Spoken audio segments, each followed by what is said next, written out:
Good evening. This is Nick Quincy. I'm the chair of the Planning Commission. I'd like to call this regular meeting of the Planning Commission to order. Deputy City Clerk, will you please call roll?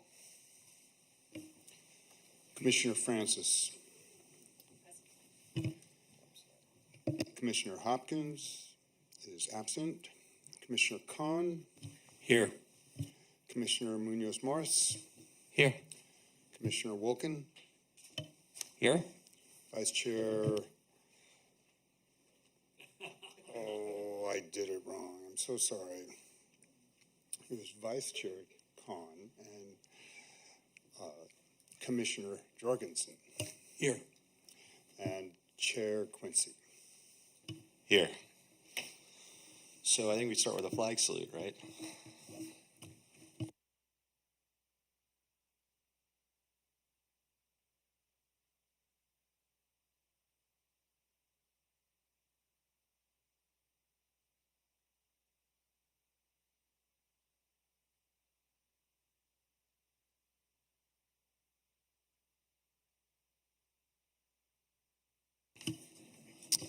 So at this time, we'll hear any public comment for items not on tonight's agenda. Items raised are generally referred to staff, and if action by the commission is necessary, may be scheduled for a future meeting. Deputy City Clerk, do we have any public comment? At this time, we don't have any public comment for items not on the agenda. Okay, we'll move on to the consent agenda. Does anyone have comments on the minutes before us? Seeing none, do I have a motion and a second to approve the minutes from last meeting?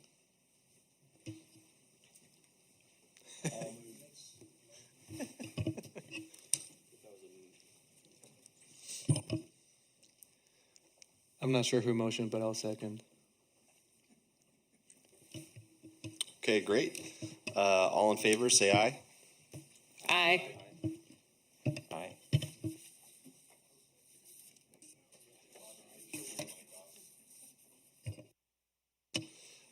All opposed? Say no. Hearing none, I think the motion passes.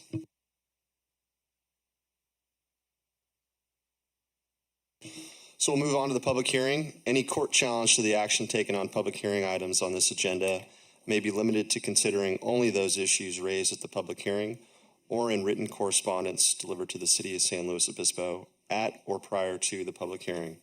If you wish to speak, please give your name and address for the record, and please limit your comments to 3 minutes. So the first and only item we have on the public hearing agenda is to review a project located at 1701 Monterey Street.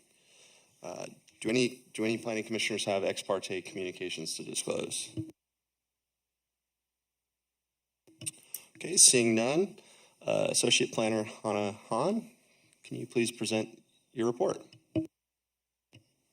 Thank you, Chair Quincy. Good evening, members of the Planning Commission. I'll be presenting today's hearing item. The applicant, Monterey Street Brewing Company, has applied for a minor use permit to establish a multi-vendor facility, which includes various uses that include a bar tavern, restaurant, commercial recreation, general retail, indoor live entertainment, and food trucks at 1701 Monterey. This establishment would be referred to as the Hub. Staff is recommending that the Commission adopt the draft resolution approving the minor use permit subject to revised findings and conditions.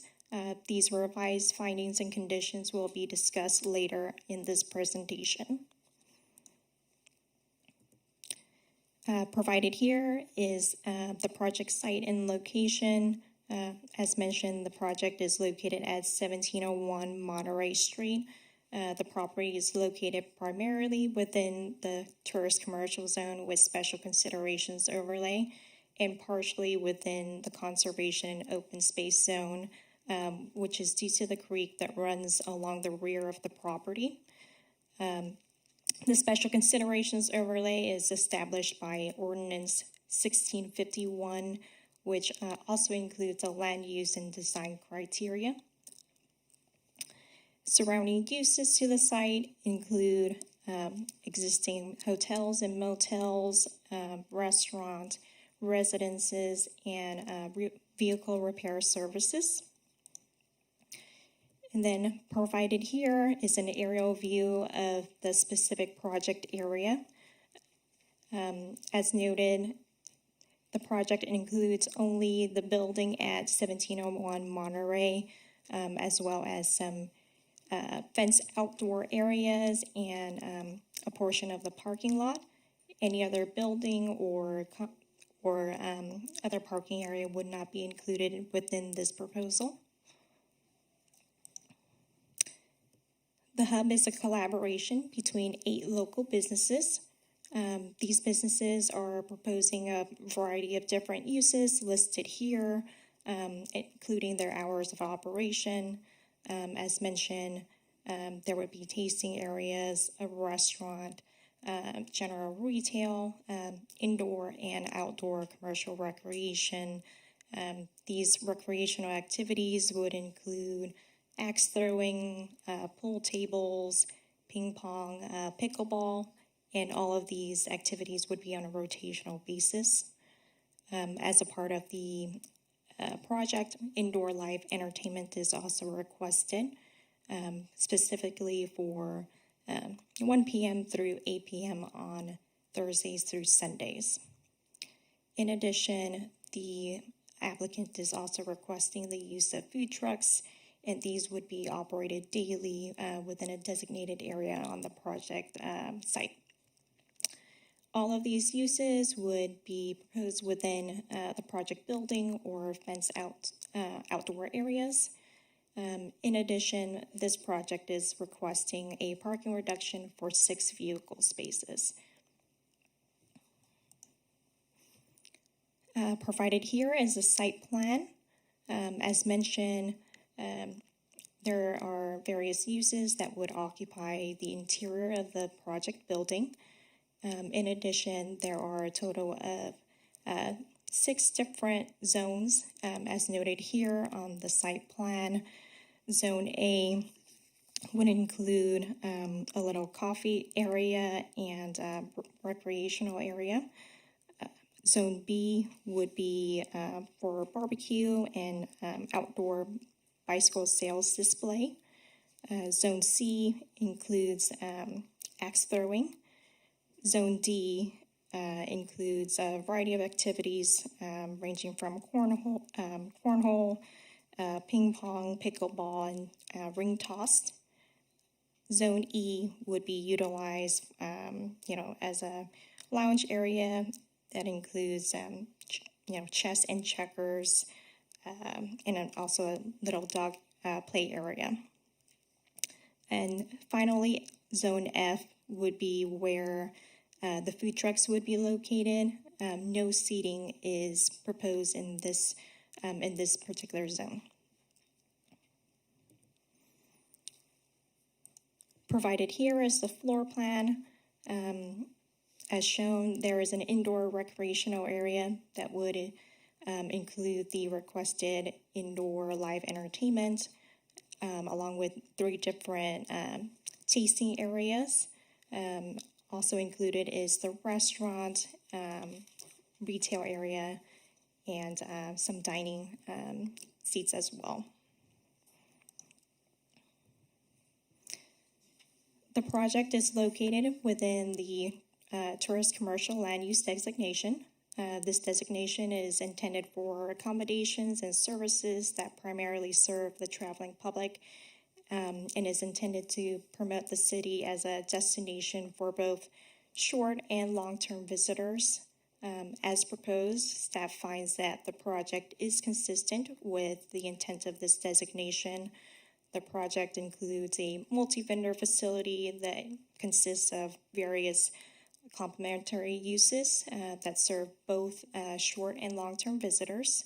The concept would provide an integrated eating, drinking, and recreational experience for patrons, and is also located on Upper Monterey Street, adjacent to hotels and motels to the north, west, and south of the project area.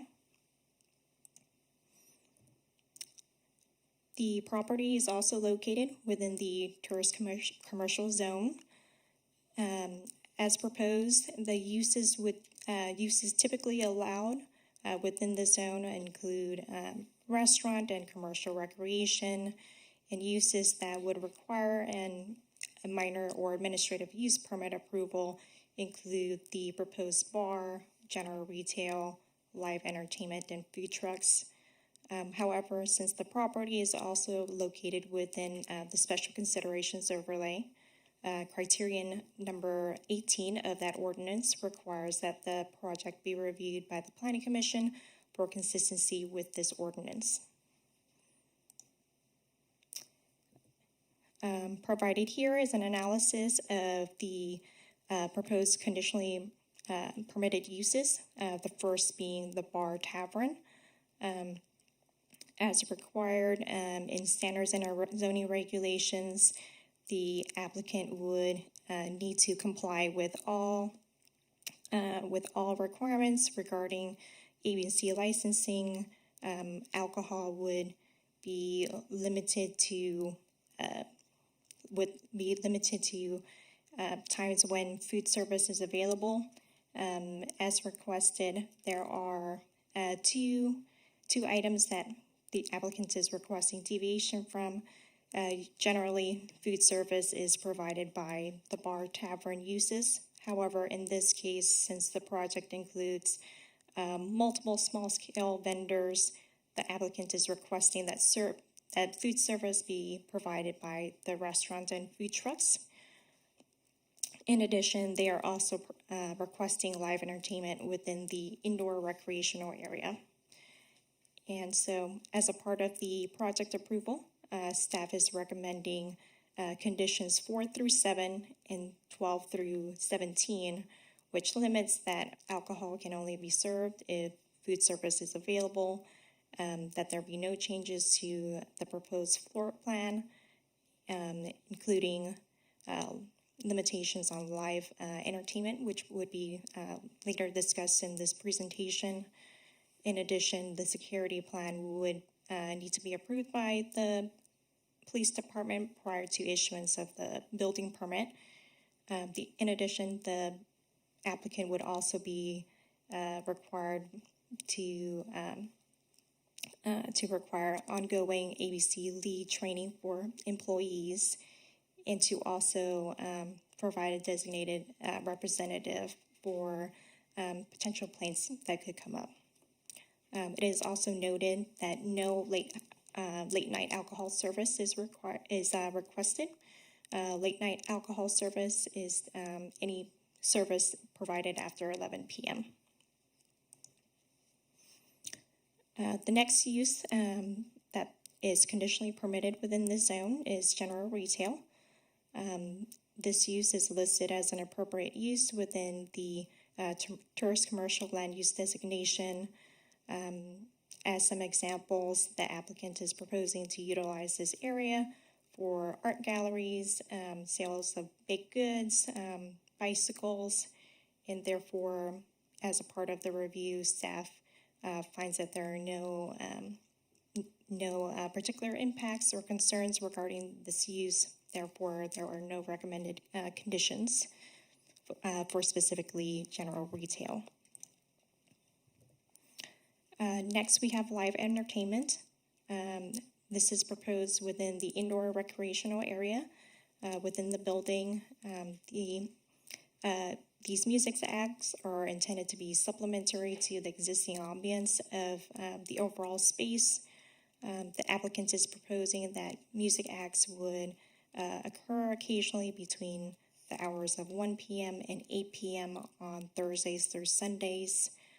As such, staff is recommending incorporation of conditions 12 through 15 to permit, these activities indoors only on these limited days and hours with all doors and windows closed. Please note that no live entertainment would be permitted outdoors. And lastly, food trucks are also requested as required by our zoning regulations. These sections require specific permits and operational requirements, and so the applicant must comply with all of those in order to operate. As proposed, 1 to 2 food trucks are anticipated for the project site, and they would be located within Zone F on the project plans. Again, no seating is proposed. As such, staff is recommending incorporation of conditions 9 and 22 to ensure that the site would be maintained in a clean and orderly manner, and to also ensure that these food trucks do not operate within required parking spaces or hinder maneuverability of the parking lot. As a part of this use permit, the applicant is also requesting a parking reduction. As proposed, the project would require a total of 70 vehicle spaces. 64 is provided on site. Therefore, the applicant is requesting to provide 30 additional bicycle parking spaces to replace these remaining 6 vehicle spaces. As proposed, the hours of operation would vary between different businesses within the project site. Therefore, patrons would likely overlap, and staff finds that the cumulative parking would not be necessary to serve all uses.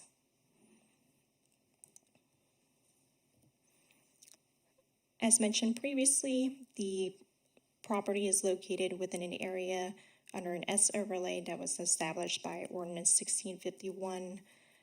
This requires that any new proposal be found compatible with adjacent residences in the creek.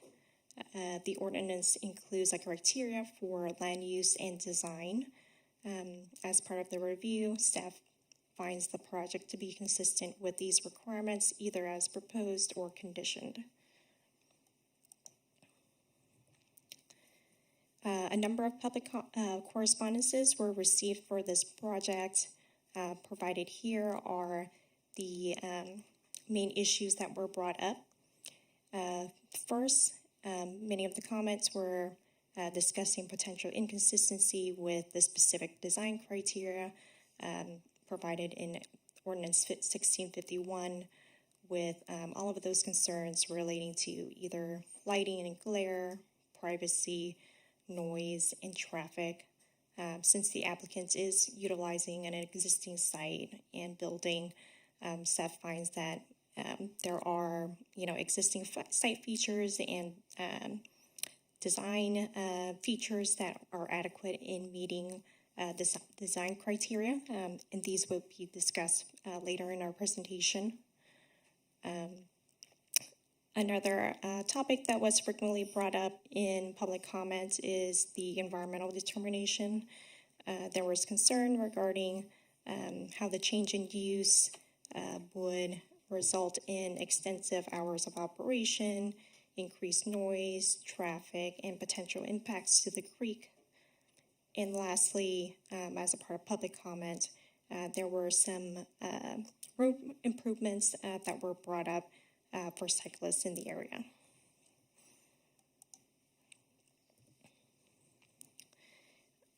For staff's review of the project's consistency with Ordinance 61, criterion number 2 was frequently brought up in public comment. This is a criteria that details building openings facing the creek and requiring that these openings be minimized. The intent of this requirement is to minimize lighting and glare from windows and noise from door entries. As a part of the review, staff finds that the proposed project is consistent with the criteria. It is utilizing an existing building. There are existing windows on the southeast side and a rear stairway access that would only be utilized as an emergency exit. As a part of the project, there are no new openings, and any existing openings wouldn't be not further enlarged. In addition, the building is set back close to 200 feet from the top of bank.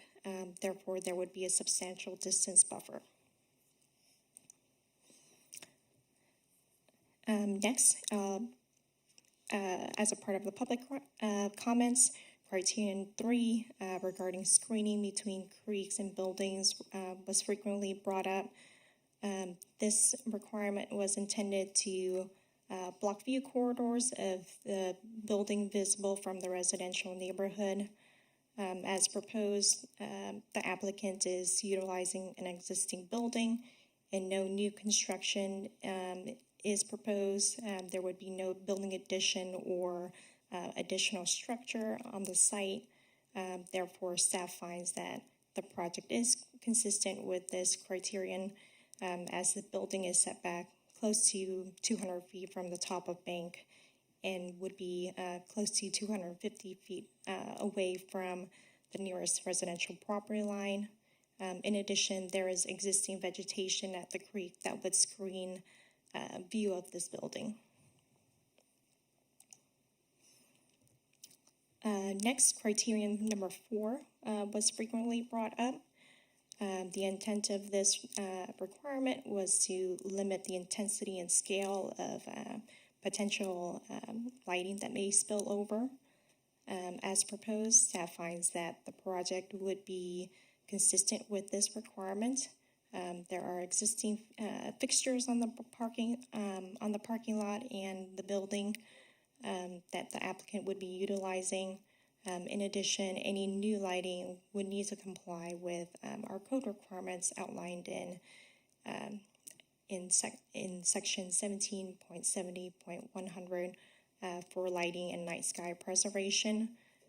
These requirements require that the fixtures be shielded, oriented downwards towards the property, and directed downwards to minimize spillover. Criterion 6 was also frequently brought up in public comment.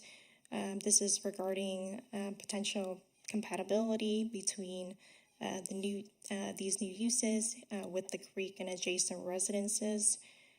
It details 4 main areas of concerns that would be looked at. The first being lighting and glare.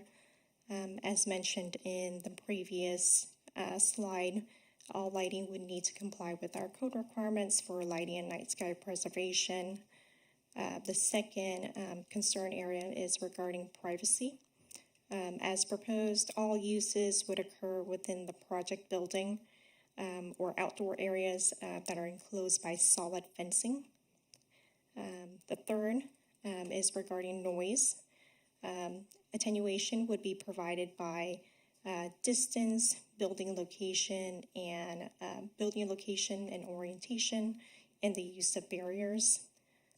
As proposed, the outdoor activity would be a minimum of 180 feet away from the top of bank. It would be further away from the nearest residence, located at 250 feet. In addition, building openings are located on the sides of the building. The only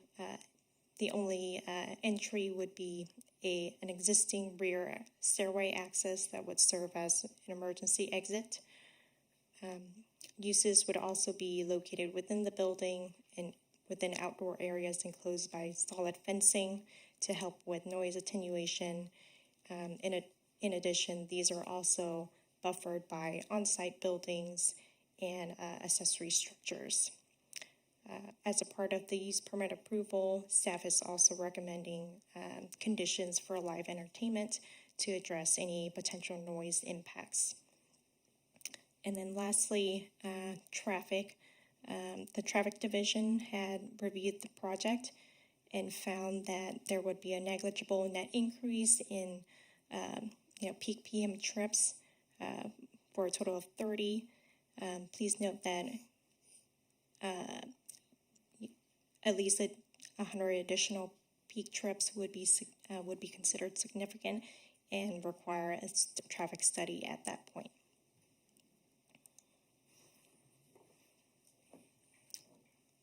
Next, criterion number 7 regarding noise generating uses was frequently brought up. This requirement requires that uses occur in the interior of the lot using buildings as buffers to minimize noise. As proposed, staff finds that the project would be consistent with this criterion as uses would occur within the building or fenced outdoor areas. There are on-site buildings and accessory structures that would buffer and attenuate noise. And additionally, all uses are located on the interior of the lot. There is a substantial distance between the uses and the top of bank, located at a minimum of 180 feet away, and then approximately 250 feet from the nearest residential property line. As mentioned, there are no new openings that would face the creek, and staff is recommending conditions 12 through 15 to address any noise concerns related to live entertainment. And lastly, the project would need to be in compliance with our noise ordinance. And so there are specific thresholds for the CT zone that all uses would need to comply with at all hours of the day.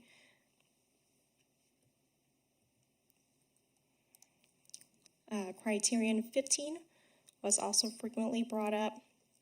This requirement is regarding gathering areas and details that any structure that functions as a conference or a convention center is not allowed. In addition, areas for social gatherings may only be permitted as ancillary and shall not be located creekside. As a part of staff's review, it is found that the project is consistent with this requirement. There is no conference or convention center that is proposed. Additionally, the project building is not located creekside and is at least 195 feet set back from the top of bank. In addition, recreational areas would be ancillary for patrons to gather when enjoying food and drinks. This is shown in the hours of operation for this particular use, as it would only overlap when food and drinks are available.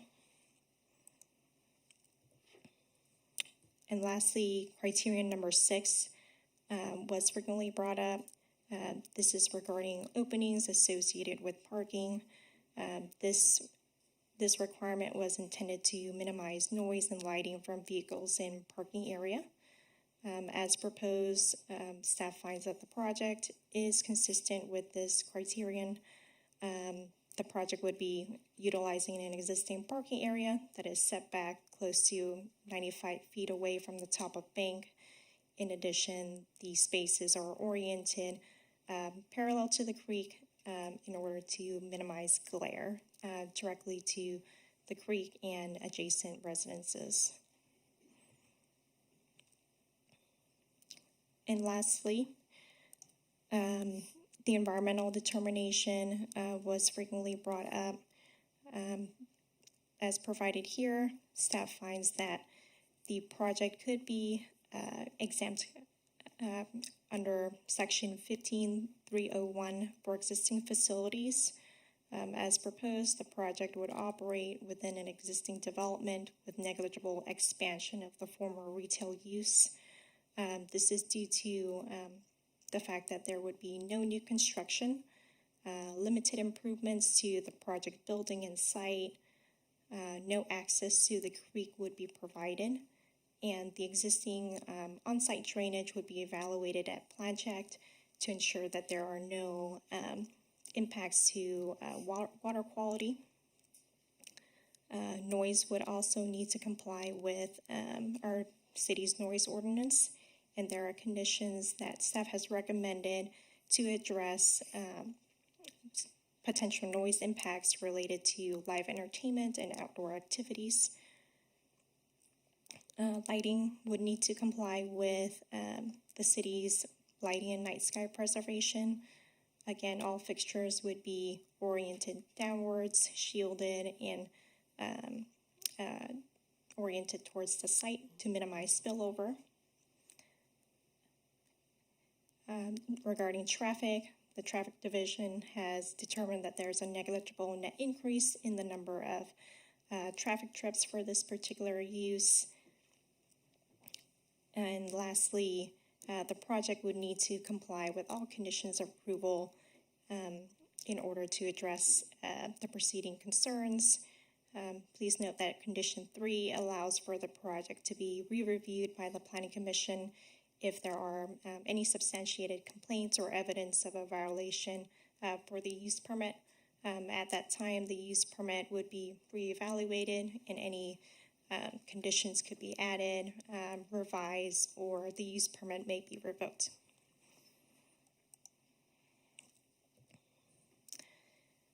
As provided in staff's agenda correspondence earlier this afternoon, staff is revising the resolution to include revised findings regarding the environmental determination.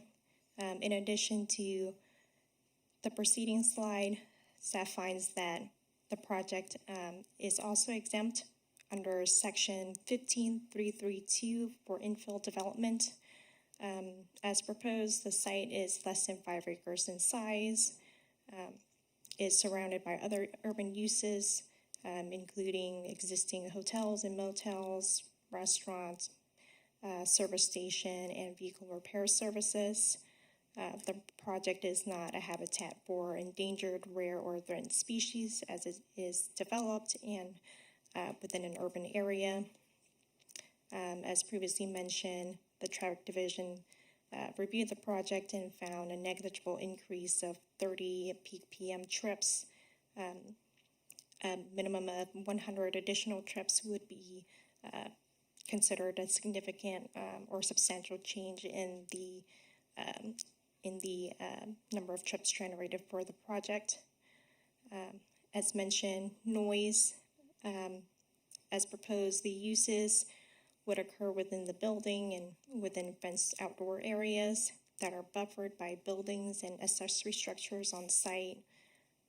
In addition, there are conditions that limit, that ensure compliance with the noise ordinance for live entertainment and outdoor activities. Regarding air quality, there are minimum construction emissions anticipated for the project, as it is only limited to the project building and minor site alterations. Operational emissions would also not exceed threshold outlined in the Climate Action Plan. And lastly, the water quality would not be impacted as creek access is not proposed, and Condition 9 requires containment and proper disposal of all potential liquid discharge associated with the food trucks. Provided here are some revisions to Section 2 in the draft resolution. The text outlined in green includes the new language that staff is proposing.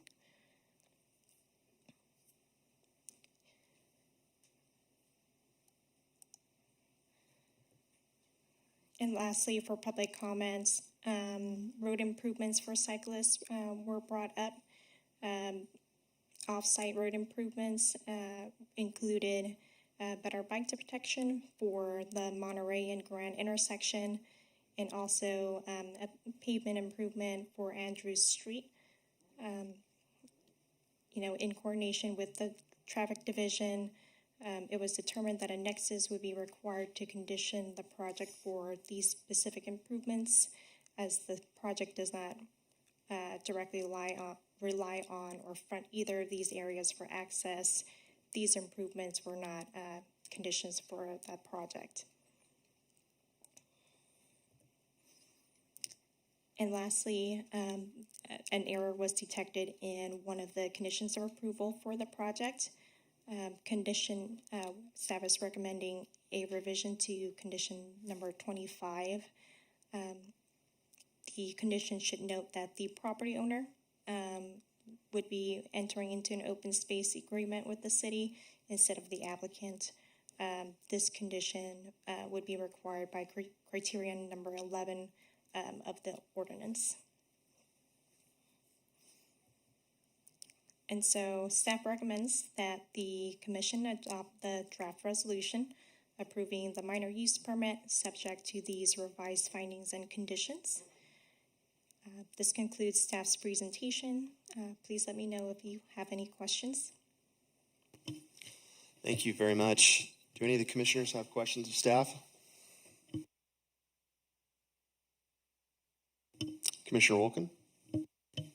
Thank you, Staff Hannah, for the thorough staff presentation. Appreciate that. I do have a question about whether any information was submitted about the visibility of the building from the surrounding residential area, since that's one of the items that is addressed in Ordinance 1651. Item 3 addresses screening, and so do we know that the building is not visible from the residences on San Luis Drive and in the neighborhood? As a part of the application, the applicant did not provide an exhibit as to how the site would look as seen from the residential neighborhood. However, there is existing dense vegetation located within the creek, and the project building is also located close to 200 feet away from the top of bank. Mm-hmm.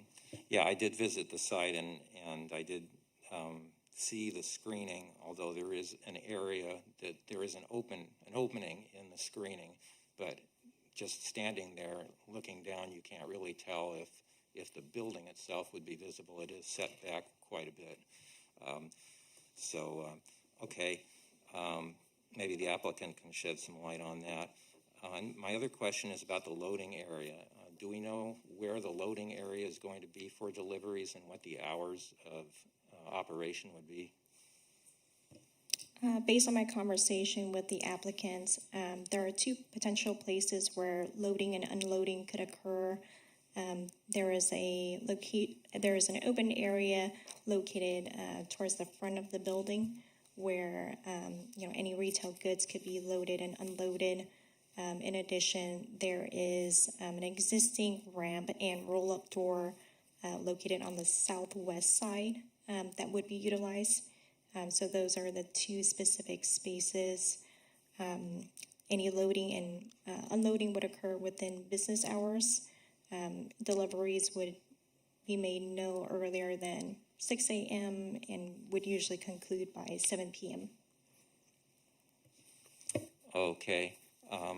Maybe we can take a look at that on the site plan. I think it was the southwest side, you said it looked like there were parking spaces in that area. I'm not sure where the loading zone would be, but and maybe the applicant can elaborate on that. My other two questions, I think, are probably best directed to the applicant, having to do with the food truck locations and parking lot lighting. So I'll stop there and let other commissioners have a turn. Commissioner Munoz-Morris. Thank you, Chair. Thank you, Hannah, for the presentation. I have a couple of questions that I wanted to ask you, and if they're better suited for the applicant, you can let me know. I wanted to start off with, I guess, because I can still get away with being the newbie up here on the dais, so I wanted to ask, the presentation notes that the zoning is commercial tourism with special designations and also with a conservation open space. But then it proceeds to talk about just the CT zoning without mentioning the special designation or COS. And I was wondering if you could explain to me how those come into play for this property. Of course. So that is correct. The property is located within the CT zone with a special considerations overlay, and the conservation open space zone that you're referencing is strictly over the creek area that runs along the rear of the property. And so all of the proposed uses and improvements would be outside of that particular area. Regarding the special considerations overlay that was established by Ordinance 1651. And so as a part of the review, I suspected that much, but I wasn't sure. I just wanted to make sure. Thank you. Also, I really appreciate the additional bicycle parking to kind of make up for the deficit of 6 parking spots. And I was wondering about that. Why 64 spots? Is it because the lot itself only had originally 64 spots, or have those 6 been lost to kind of enhancements to the proposed project, or like how do we arrive there basically? of course, so provided here on the site plan, I can go back and show you how the parking lot looks. And so here is an exhibit of the site plan.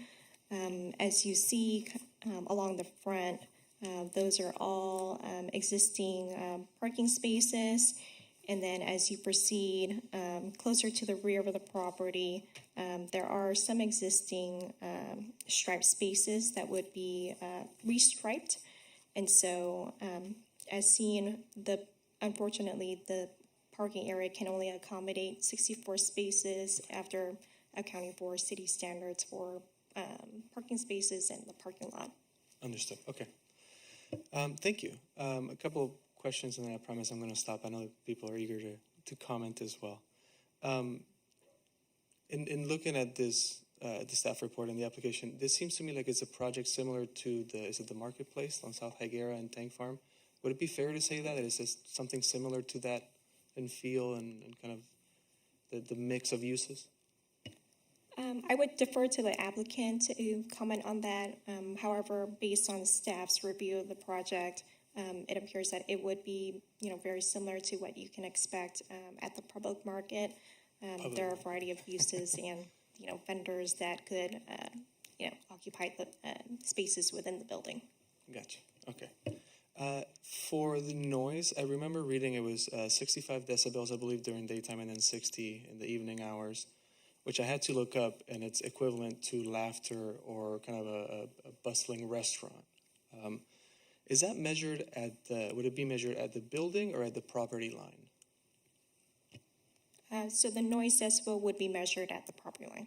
So in other words, we would need to have like a busy restaurant by the creek to create 60 to 65 decibels of noise around there. Yes. Okay, gotcha.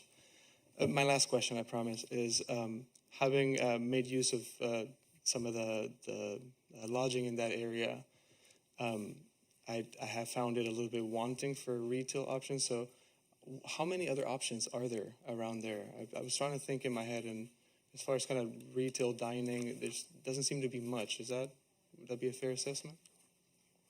I would say based on the immediate vicinity, we do not see a site that is proposed similarly to this one. Most of them are existing hotels or motels.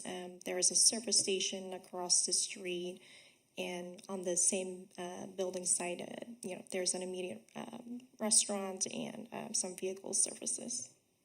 All right. Thank you very much. I'll stop there, and I look forward to the comments. Thanks. Do you have any other questions of commissioners? Seeing none, do we have an applicant presentation? All right.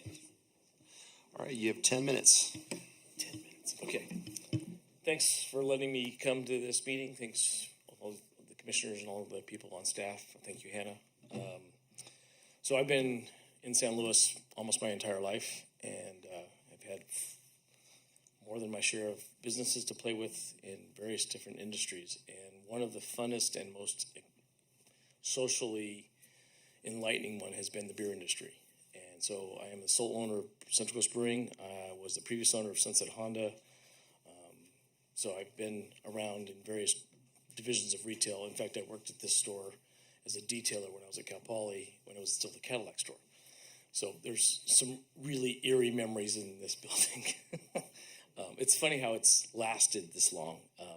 There's a lot of history to this building, and the interim use between Standard Motors, Cadillac, Oldsmobile, and our current proposed use was a Daylight Gardens patio furniture store, I guess we'd call that. Interesting use, bizarre use of display, and I think we all know about the orange fence. But they did some nice ways of keeping the dealership flow by using their things, and we're trying to enhance that. So everything we do in the building, and as proposed, is to make this somewhat unique building, which is an open space, an open truss, and old school design, very fluid, with just very compatible uses. So to your answer to the question on the public market, similar in idea, but much more concise to who's in it. We don't have a spa. We don't have, we have uses that are very symbiotic. Everybody that's currently in the project, and my personal opinion, there's no reason to have many changes in the future for this. We're all friends. We've been together in this industry, or an industry together for decades. And some of these guys bring some real quality and some craft of their wares to this new facility. And it just brings that, again, to your point, there's nothing up on that side of town anymore to kind of alleviate between the locals and the neighbors and all of the people who live here and the transit people. I guess that's what we call the hotels people, not transients. So if you're trying to eat after 7 on North Monterey, it's tough. It is a very difficult. You're there spending $50, $60 a plate at the one restaurant that's left, or a couple pizza places, and then you're all the way down to, I think, Hoagie's at that point. So, and we have our current location on 1422 Monterey Street, which has been there for 24 years, almost 25 here in March, and we are only doing this to begin with because that location is going to be torn down to put a multi-use family housing unit on. So we're basically getting pushed out of our current Monterey Street location, and we're going to end up, hopefully, just up the street, doing kind of what we've been doing now for the past 2 decades. And as a production facility, as part of the licensing and part of the display here, this is a minor part of the whole process. Everybody who's involved in this, from Crowbar and Whalebird, all of our production facilities are off-site. So the deliveries and grain trucks and all of that, things that would go along with a typical large-scale brew house, are all going to be handled at our other facilities, including, waste and smells and things like that. So we'll have very small production. It's more of, this is how we make it, this is what you're drinking in this smaller space. So it's much more of what the current Monterey Street location is looking at. To address a lot of the questions that have come up in the last couple of weeks about noise and lighting, the current lighting that is part of the building that's been there probably since the 40s, but has been upgraded throughout the last decade, it has been on the entire time we've been looking at the project. So those lights are on now, and they've been on every night since the power went back on. So any light issues that we were going to deal with would be the little ambient string bulb lights in the back patio and things like that. Very low impact. In fact, it's the same lights the city uses on the street currently, the same light, actually. So it does meet the lighting conditions. The back fence is already installed for that one picture. So can you go to the next slide? Yeah. Sorry. So the Monterey Street location is right. The actual Monterey Street is the white fence to the left here. All of the noise or any type of activities are facing the street. We've tried to move everything towards the front of the building. The back is the least attractive part of the building. It slopes towards the creek. It's just a weird location, honestly. So the way, if you go to the next slide, if you see in that back triangle, it really does kind of tilt down, and that's to your other question, why we lost 6 spaces is because those back 7 or 8 spaces that are already striped are virtually unusable. You can't get a car or truck in there and turn around, which would then sweep a headlight probably across that one house that is behind us. So, and there is vegetation in the houses below us, and I have walked every pit of that to see what you can hear, what you can see, and things like that. There are screening options available from fake, turf or things like that to use the existing barbed wire fence, and I'd be happy to do any of that. That's we didn't make it part of the plan because we weren't to that step yet, honestly. Beyond that, everything else is consistent with the industries that we're bringing into this. The recreational activities are typically less than 40 minutes. Typically that's how long people last in any of these things. You're playing chess or checkers, you're playing pool, you're playing cornhole, you're throwing an axe. 10, 15 minutes with an axe and you're done. There are noise studies on axes, and it's funny, that's the one thing that didn't come up in all this. It's a very controlled environment. It's a 3-lane axe throwing thing. There's currently one on Higuera Street, and I think you can casually go look at that, and you're going to see a much different version, or much similar version to that. And we're putting it as far up to the far right corner where there's existing fencing, and it would be completely out of the way of any of the neighbors on any side, honestly. Beyond that, I think I'm excited about this location. I'm bittersweet about losing our Monterey Street location. It has lots of history. We've won gold medals there. We've done all kinds of great things for the community and the bicycle industry. The bicycle community has been our friends all along. The city as a whole, we've done a lot with the city. We've done many philanthropic things with Transitions Mental Health, the Chamber of Commerce. We do just about every chamber mixer. So we try to bring the balance of local and tourism to what is kind of a wasteland currently with that part of town. We've lost a lot of really big projects downtown, and we're certainly starting to lose a little bit. This building's been vacant for now almost 3 years, and it's not the best foot forward for the city. And the Motel Inn is a perfect example too. How long has that been up there? Like a one wall with so that's kind of the idea, is to bring a little life back to that part of town. The parking as well. Our opinion as the people trying to run this project is that we're going to be mostly looking at walk-up traffic. A lot of the hotel people will walk. Certainly the neighborhood would walk, and that would be kind of the goal, is to make it a hub of activity for the local people, the residents, the people who don't live here, the people who are just happening by and what's going on. So that's the idea. The hub concept is single place to enjoy your life, whether it's forever in San Luis or just this weekend or yesterday. While you're here, enjoy some of our local products, enjoy some of the local, camaraderie that seems to happen every time you get people in the same room. And that's pretty about it. That really is about it. It really is just a place to bring a little life to that part of town and give somebody a place to eat. The hours are there strictly as guides. I don't want to be open till midnight. I don't want to be open, honestly, past 10. But I know that when we structure this, if we structure it to close at 8 and we end up going to 8:15, I'm going to violate a whole bunch of covenants. So the idea is to give us the parameters we need to make, business decisions based on need and wants. Whether we're open until 11, I doubt it. But that gives us a nice line in the sand to keep an eye on, hey guys, you got to get out. You can't stick around. And it's time to close the gate and see you. And by closing the gate, there will be no loitering afterwards too. So it's already pre-fenced. Right on the money. It's great timing.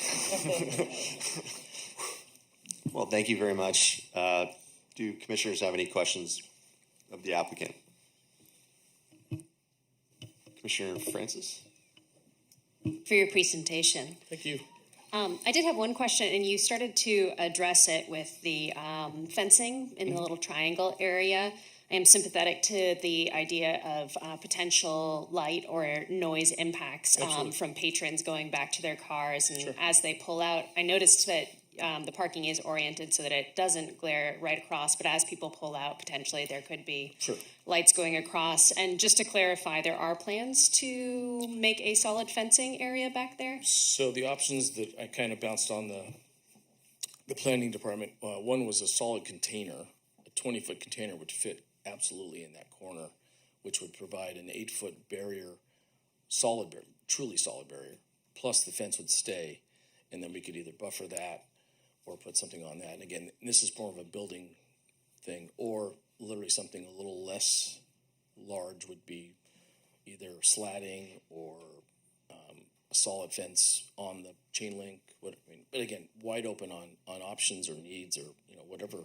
Honestly, I'd rather have the neighbors tell me what they want and make that happen. But it's a little bit of a slope, but a container would work fantastic, honestly, and it would a marginal bit of storage, but it would be a really easy way to give it a 9-foot high wall. Thank you for that. Sure.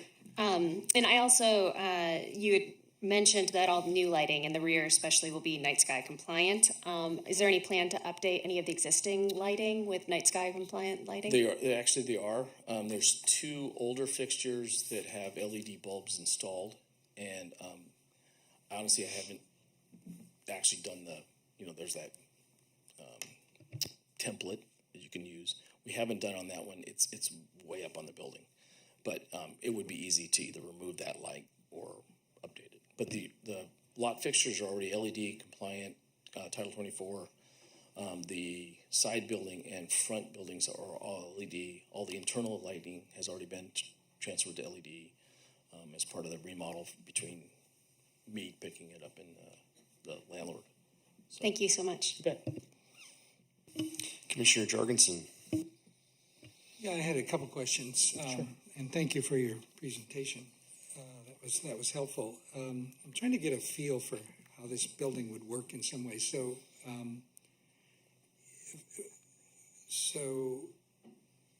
I see the food trucks, but no seating there. So that makes it different, say, than I forget the name right now, but the little hub in Grover Beach on the one that- 7th Street. the one that has the seating in the middle. Exactly, Yes. where there is no seating. out there. So where do you see people? if you look eating? at, go to the other one. Okay, actually, that one's fine. So if you look at this, this is looking at Monterey Street. There's a gate there and then existing parking. The food trucks would literally be just off this picture here. And the dining area would be in this area here, the whatever rectangle.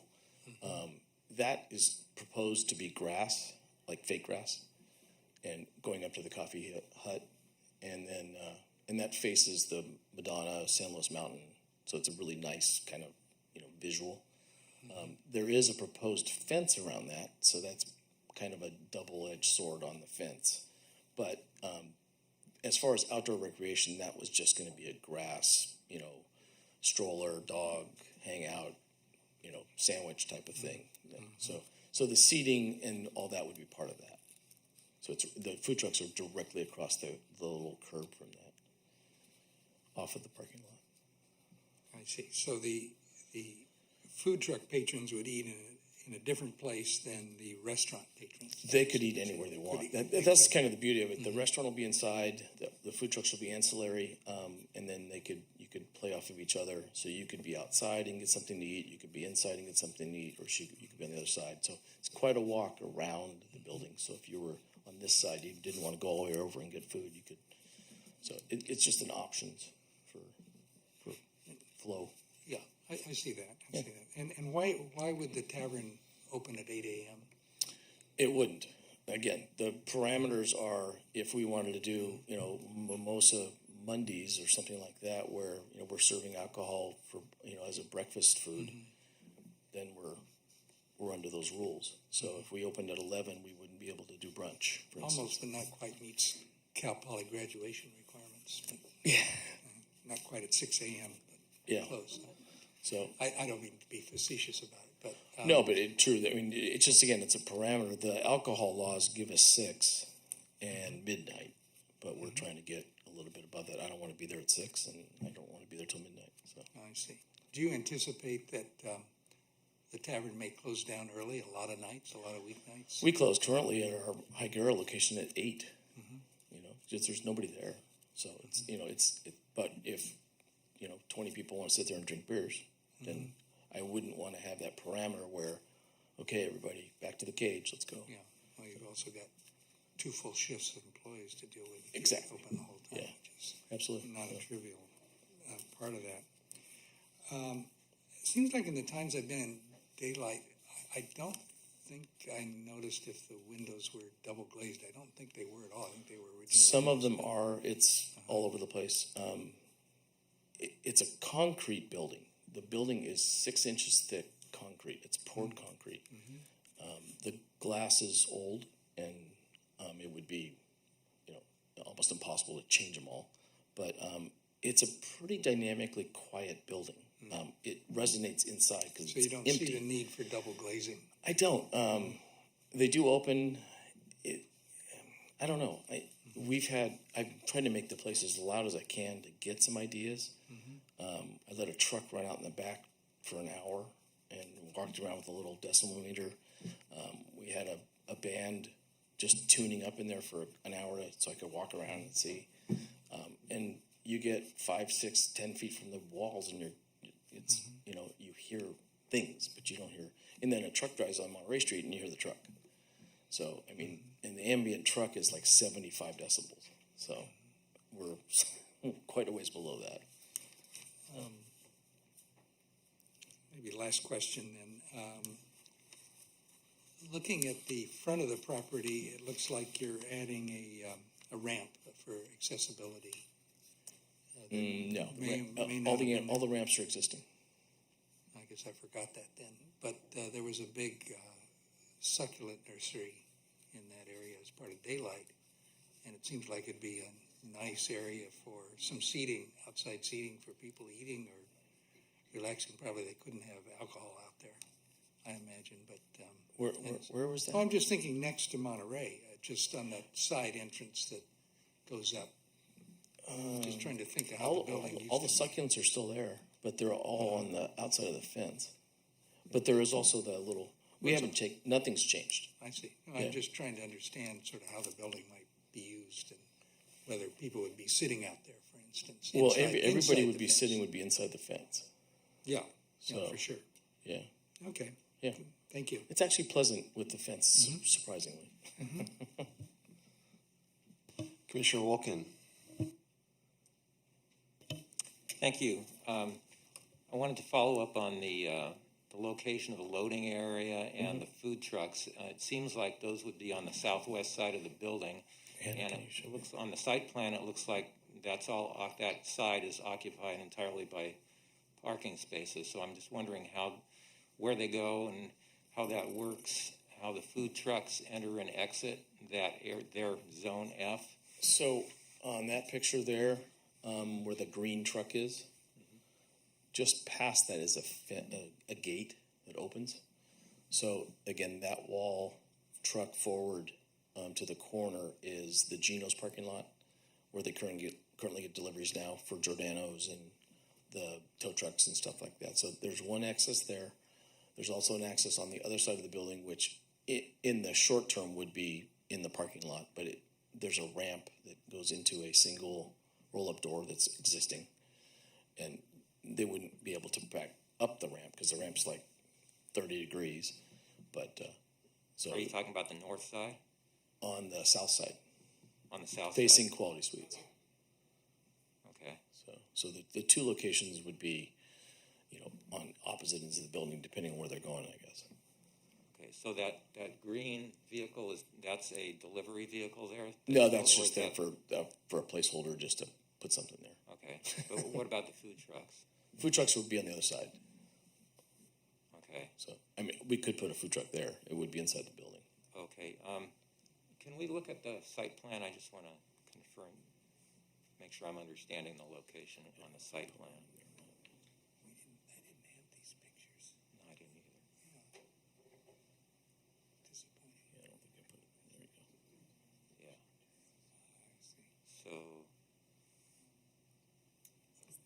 put a site plan. Sorry. Yeah. Well, Yeah, well, so- okay, so on the food trucks, I see those are 17. 17, There- right. And so the question is, how do the food trucks enter and exit when there's parking spaces surrounding that zone F? They would go through the one. Is there an access? There's to an that? access where it's kind of where it says width. That's not to scale for the trucks. Okay. You could drive a truck through there. Okay, it looked like a parking space on the plan. All right. Yeah. I don't want to belabor that one. I have one additional question, and that's on parking lot lighting. Are you planning any additional lighting for No. security? No, it's especially already in it's the well back lit. there? It's well lit now. Yeah, it was a car lot. I mean, it was designed to be a display for 60 or 70 cars. So it's two head, two post, very bright. As far as their spread. So that parking area that's in the rear is The parking area in the lit rear has one light, for security. but it's very well lit again. Okay. So. Okay, thank you. Sure. Any other questions? Seeing none, we'll move on to public comment. Deputy City Clerk, do we have any public comment? So I will call these three at a time. If you could just stand in line and wait. Each member is going to have 3 minutes to speak, and I'll call them in the order that they've been presented to me. So the first person will be Steve Hansen, Bob Lucas, and Rick Chapman.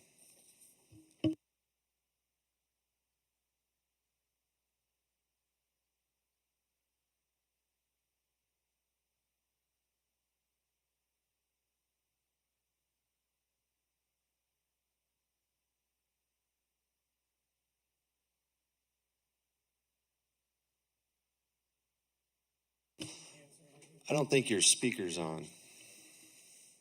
Push that button. All right. I'm Dr. Steve Hansen. I've lived in this neighborhood since the 1970s. I'm usually here talking to groups about matters of public health, like we were the first city in the whole world to go smoke-free in all business places, most notably bars, in any place in the world. I guess 2 years ago we were called the most bicycle-friendly city in the country, and our efforts about climate change have been noteworthy as well. So I'm always thinking about human health and well-being, and when it comes to projects like this, uniquely on this very delicate creek, which has been really impacted by climate change, it's hotter, it's drier there. There are 12 species. The city has its own pamphlet about the 12 endangered species. I didn't understand what was said further about that. Yes, they're there. The steelheads are hardly there anymore. But noise impacts them too. But it mainly impacts our children and other people trying to be early to bed, early to rise.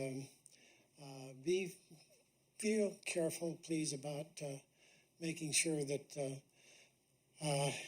mitigations for noise are not only made here but adhered to. We have a kind of a Hollywood Bowl effect in our neighborhood where it goes uphill, all the way up Cazadero Street there. And so we can hear everything going on Monterey Street, a lot of stuff from Cal Poly, all the freeway noise, so it gets funneled up there. I'm not a NIMBY about this. I look forward to enjoying George's project here, but be careful about protecting the neighborhood. It's not in any way like the marketplace down on South Aguera, where you're not abutting a sensitive creek and you're not abutting a neighborhood there that's filled with lots of rather high-priced houses, which could lose some of their value, I'm afraid. Lots of other things to say. Don't have much time, but please watch out for us. Thanks. Thank you, Doctor. Mr. Lucas? Yeah, Bob Lucas. I've been resident on San Luis Drive for about 31 years. I feel like I've been drinking from a hose of information here tonight to rewrite my talk and to catch up on what I think is important. I'll do my best. You already have my letter about the things that I thought were an issue relating to Ordinance 1651, and so I'm not going to spend a lot of time on that, except that I want to point out that with item 7, in which it says that noise generating outdoor activities like active outdoor recreational uses should be located in the interior of the site, buffered by the buildings. And we have a lot of good examples on Monterey Street. We've got the Quality Suites, we've got La Quinta, the Mission Inn, Peachtree Inn, Apple Farm, where the buildings kind of wrap around and the people are in the middle, the swing down at the Peachtree. But what seems to happen here, and it's really important, is that the building itself is located dead center in the lot. And the active recreation activities, which are equal in area to the amount of enclosed area, 12,000 square feet inside, 12,000 square feet of active recreation area on the outside, the building itself doesn't help buffer it. The building itself may even, in some ways, amplify it when you think of the sound that's coming from the building going towards the creek and up the hill. And that's one of the things that I worry about primarily because there hasn't been a sound study that has been done about what will happen. We have bands that are going to be playing inside. We know that if it's outside the band entertainment time between 1 o'clock and 8 o'clock, if it's outside that time, the band should be quiet enough that you can carry on a conversation. This is in one of the conditions for approving it. I think it's number 12 or something like that. But when it comes to the live music, there's not a lot of information about that. So I think that is a particular issue. Now I just learned that those are concrete walls, and that's wonderful. Okay, I'm so relieved to learn that. But what happens with the sound on the outside? What happens when people become a little bit raucous and so on, or doing whatever? It would be really good, I think, to have some kind of information, studies done on that. So thanks for the opportunity to comment. I really hope we can do this. I really like what you guys are thinking. Thank you, Mr. Lucas. Mr. Chapman. Good to be here. I'm a new resident of the area, and it's cool to see how this whole thing operates. I enjoy your brewery a lot. And I will not take my 3 minutes because most of my concerns were definitely written in an email that I assume all of you got. I do want to just comment that I think that staff's analysis of use, in particular the parking movement, is very generous and optimistic. And I'm optimistic too that, Josh, we're giving Josh a lot of money in the bike shop, and very excited to have him there. But I think that the idea that there's going to be mostly pedestrian and bike traffic in and out is exciting, but unrealistic. So I think the 30 vehicles in and out is an inaccurate number. And so I'm concerned about how much light is going to throw. And with that light comes a lot of sound. So again, I will be the first one over there enjoying this property. I think it's really exciting. I wish I could have run the idea with you. It's going to be a success, but as Dr. Hansen said, I would very much like to have open dialogue, and it sounds like you've sort of intonated that way. There's no way that it would be great to do a sound study. It would be fantastic.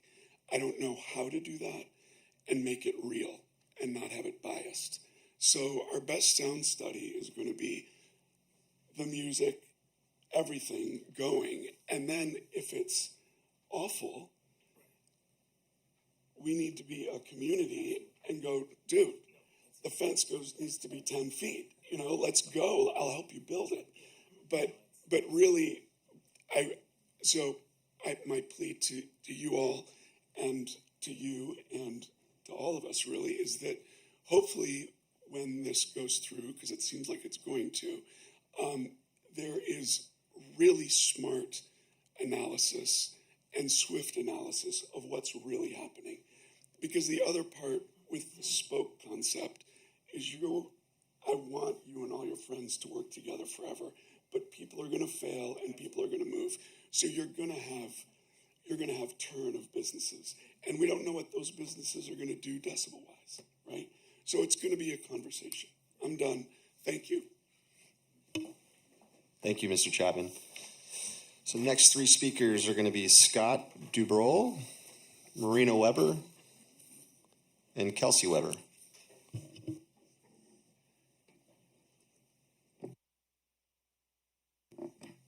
My name's Scott Dubrol.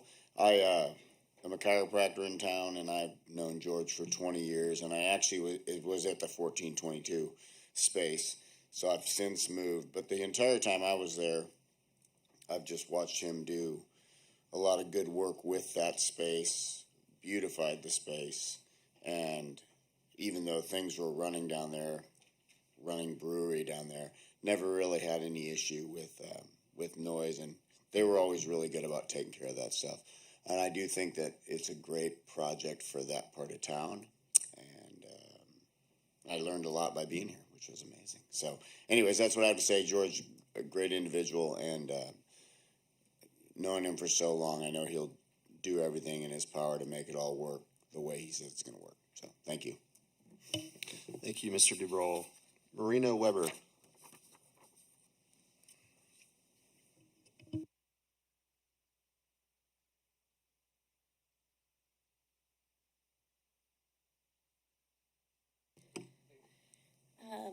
My name is Marina.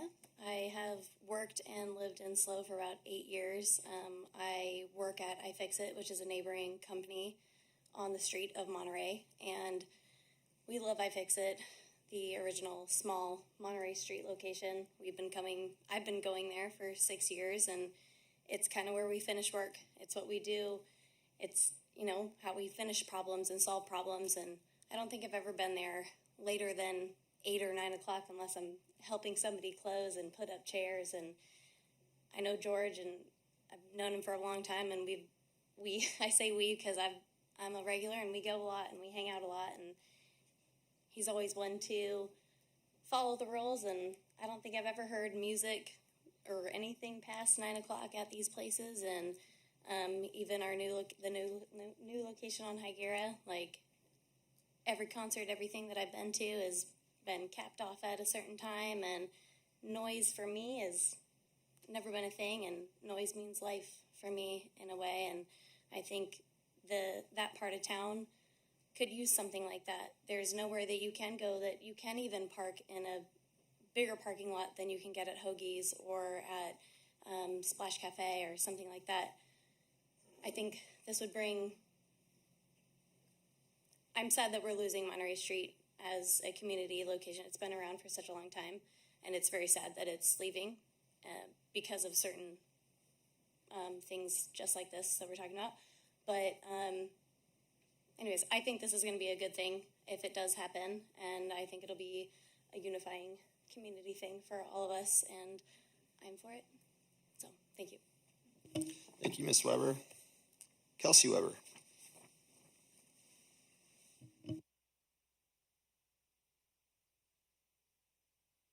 Hi, I'm Kelsey. I'm a Cal Poly alumni, class 2015, and I bought my first house in SLO going on 2 years ago, which is conveniently located a few blocks behind CCB, and also where I've worked for the last 6 years at iFixit off of Monterey Street. So I've spent a lot of time on that side of Monterey Street. CCB has become a place that, sitting outside and enjoying CCB beer on Monterey Street has been part of, I mean, it's family memories and things now for me. Also very sad that the location is leaving. But since I bought a house on that side of town, I've also realized that there just isn't a truly casual outdoor community feeling, place for people to enjoy on that end of town. And now that I own a home here, I would really appreciate that, because I plan on staying in SLO for many years to come. And on a professional level, I've also worked with CCB, and the other businesses that are going to work together to create the hub. And just on a professional level, they've for other events, they've brought. It was clear that they could bring a thriving local community that they've developed outside of their kind of global brands and things like that. And when we've done community events in the past, before COVID hit, we were all teaming up to do a sustainability event at the iFixit office in the driveway there, or in the parking lot there. And so I feel like there's no better company than the people that are companies coming together for the hub to build this kind of event at the end of Monterey Street. And yeah, I hope that you can see it as a way to bring more community downtown and also offer the tourists that are at those hotels just a more fun and place where you can kind of see more people in SLO, be locals and enjoy SLO. So yeah, thanks. Thank you, Ms. Weber. The next speakers we have, there's only two left, Hannah Novak and PJ Novotny.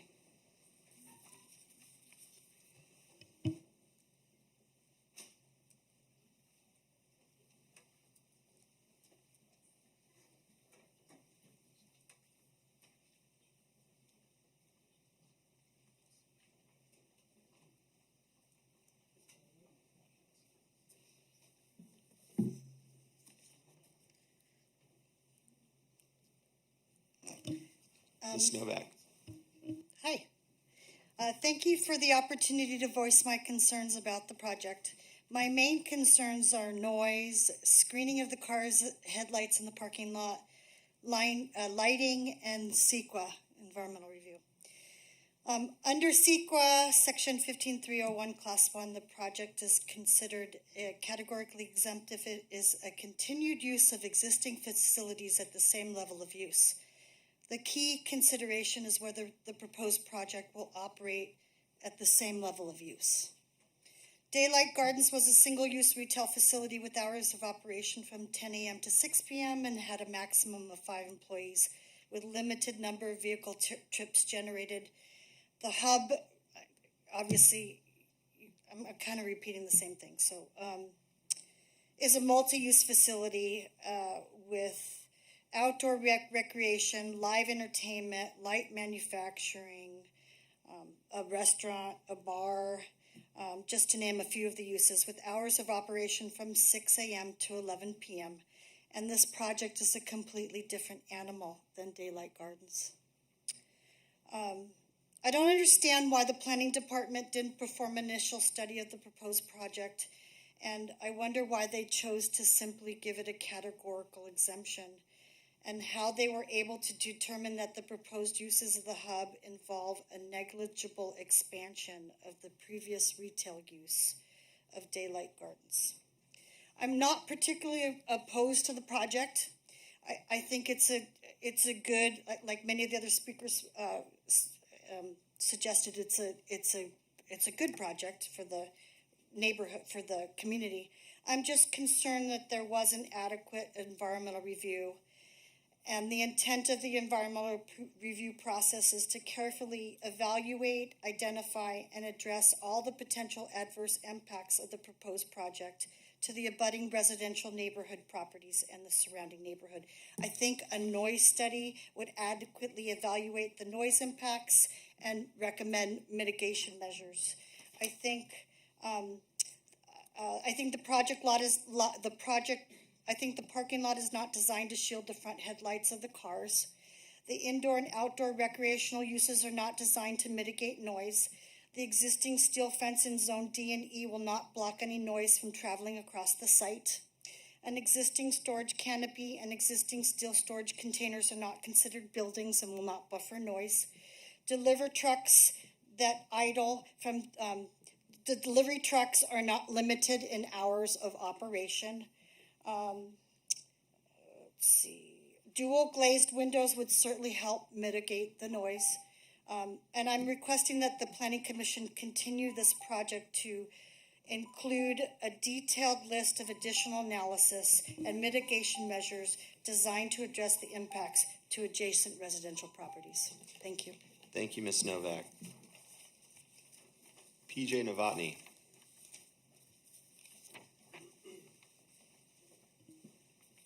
Oh, and our next speakers will be Cindy Vicks and Leah Brooks. Hello, Commission. My name is PJ Novotny. I've lived in San Luis Obispo full-time since the mid-'80s. I'm going to point out something that hasn't been mentioned here this evening. Since the Measure D funds came through and San Luis Obispo High School has seen its awesome renovations, the water polo pool is now on site. Soccer field is actually further up San Luis Drive, I believe, than it was originally. Baseball and football. So we have 4 different outdoor sports, and as we all know, high school games can be probably higher than 70 decibels. So and that's someone, I think the doctor mentioned how it's the what does he call it, the amphitheater effect there in San Luis Drive. So I'm sure there's 90 plus decibel games going on when they're close, when the nail biters are happening. So I just, as an overlay to the concern about the sound in San Luis Drive, like if you buy a house on San Luis Drive, you know you're buying by the high school, it comes with noise. So if there's some level of maybe lesser amount of noise generation on the other side, I guess I ask that you please overlay that as sort of ambient and inherent to the area, because San Luis High School is there first, and now we have some upgrades, so probably gonna see some more noise up there. Anyway, thanks. Thank you, Mr. Novotny. Cindy Vicks. Hello, thank you. I really appreciated your presentation. Okay. I too am looking forward to going to the hub, but I'm concerned about a few things, and everybody's been asking for a noise evaluation. I think we should have a report on that. And I'm a pickleball player, and I know what it sounds like, pong, pong, pong. And to me, it's not being followed to mitigate the noise coming from a pickleball pounding of the rackets. If you've played pickleball, you know the sound. Yeah. Well, it's a great game, and people are going to love it. But it's All right, I don't mean to interrupt, but let's direct the comments to the commission, and if you need to speak to the applicant, you can do so after the meeting. You want me to talk to the applicant? If you'd like to, there'd be plenty of time after the meeting. Okay, got it. My concern is about noise. I live in the neighborhood, and it is not being protected by the outside recreation area. So I'd like to have a noise report. Thanks. Thank you, Ms. Vicks. Ms. Brooks. Good evening. I'm Leah Brooks. I live in San Luis Obispo. And full disclosure, I'm a member of the Active Transportation Committee, but I'm speaking as an individual tonight. I do not believe this project is coming before the ATC. I keep an eye out for bringing awareness to shortcomings in our bicycle transportation network. And in the letter I submitted, I mentioned that the traffic signal at Monterey, Grand, and Andrews doesn't work unless you have a full metal bicycle. I think there's a lot of people that don't realize that that's a situation, not just at this intersection, but as others. The city is, over time, switching to camera-triggered signals. And also the very poor pavement on that wonderful little pathway that connects Monterey Street with San Luis Drive. I heard some giggles back there. I mean, imagine if you were in a car and the signal didn't trigger and you had to wait for a bicycle to trigger that signal. But anyway, I'm really happy to see the bicycle shop especially. I think that'll be a really wonderful asset to this part of town. But, you as a commission have to find nexus between Andrews Street and this project. And I hope there are a lot of pedestrians, as you're hoping for, and also a lot of bicyclists. And I'm really pro-safety. Thank you. Thank you, Ms. Brooks. Our last speaker slip we have is James D'Antona.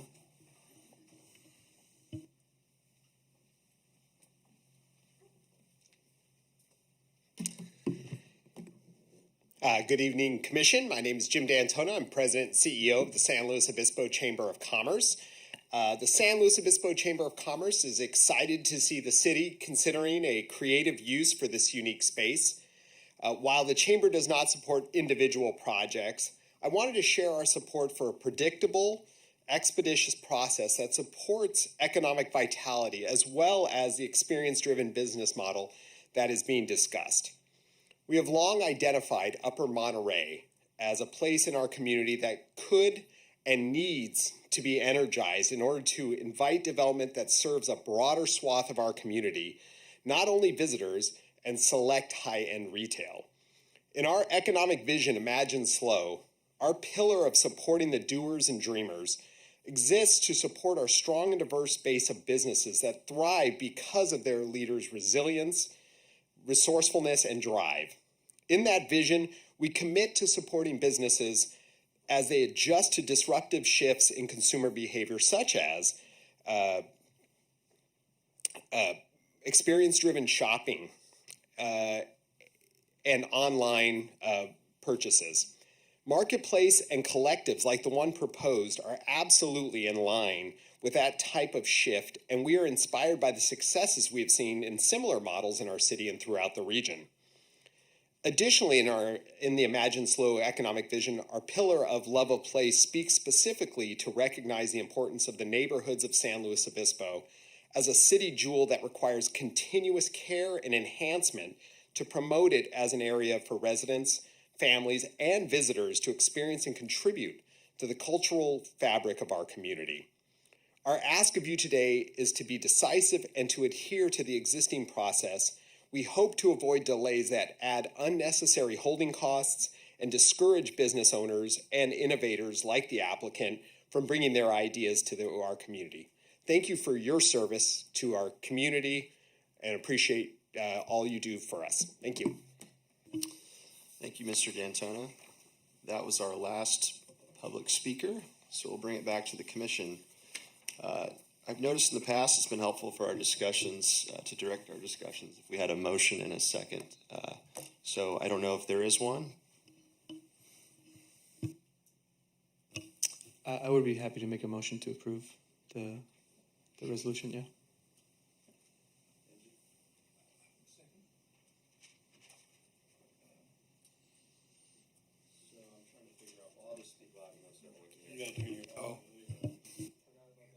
Yeah, no problem.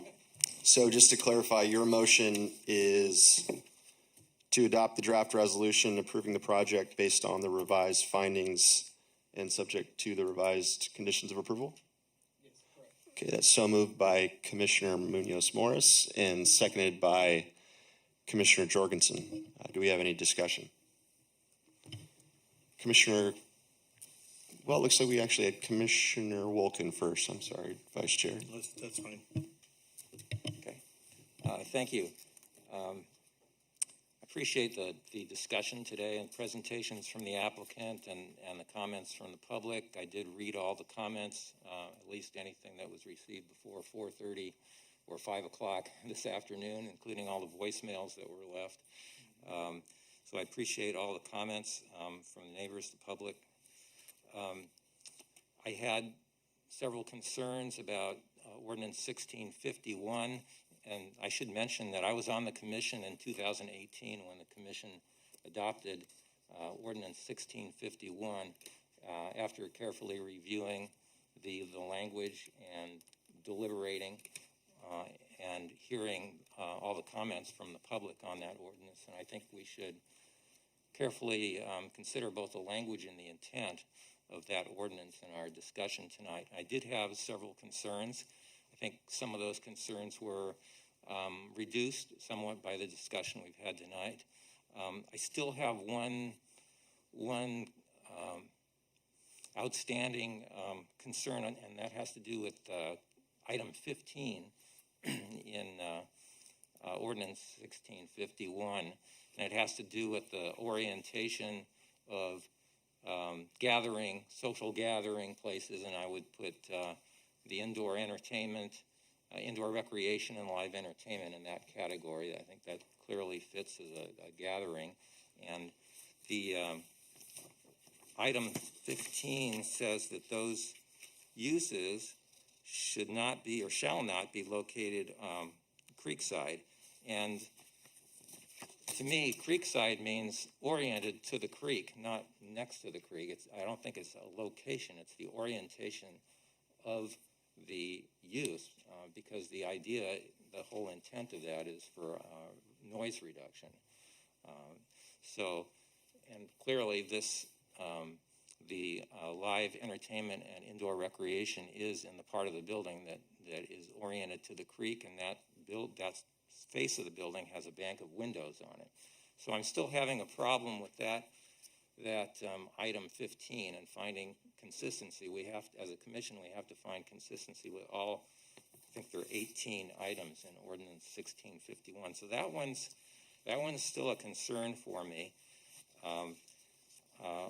I do have some other some concerns. I think they can be handled with conditions. I am prepared to offer some conditions, and I appreciate the applicant's offer to provide some sort of barrier in the rear of the site, which would help screen the parking area at least, if not the building, either through, I think you mentioned a container or fencing, and I think I'd like to offer that as a condition, actually. So if it's okay with the commission, I'd just like to offer a few conditions and see if the second and the first motion maker agree with that. So that'd be great. Okay. Do you have them printed out? I wrote them. I jotted them down. Oh, so, great. Okay. So first of all, there is an item number 3 in Ordinance 1651 that does talk about screening. And this is the reason I was asking about whether the building was visible or not, because the purpose of that condition is to block the visibility of the building from the area below. And so since we don't have a line of sight analysis or any information submitted on the visibility, I would propose that we make it a condition. Ideally, we would have had that information available to us, but I would like to offer a condition that says, submit a line of sight analysis to confirm that the building is not visible from the residential neighbors, but if it is visible, then provide screening and a plan to restore and enhance riparian vegetation per Ordinance 1651, because that's what is required by Ordinance 1651, is screening and riparian enhancement. So that would be... Commissioner Wolkin, could you repeat that maybe for Ms. Hahn, so she's typing it out for us? I would be happy to. Submit a line of sight analysis to confirm that the building is not visible from residential neighbors. If it is visible, then provide screening and a plan to restore and enhance the riparian vegetation per Ordinance 1651.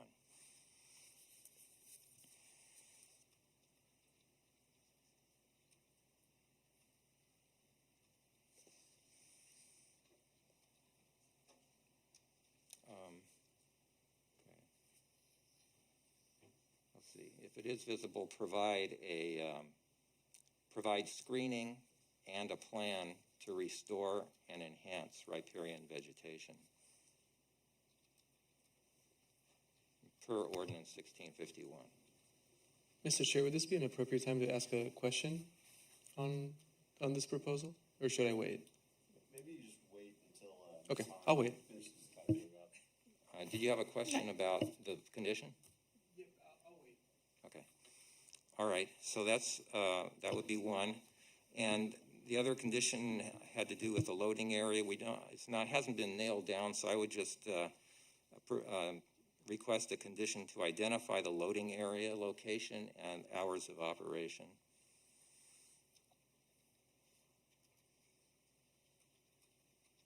And then, following up on the applicant's offer,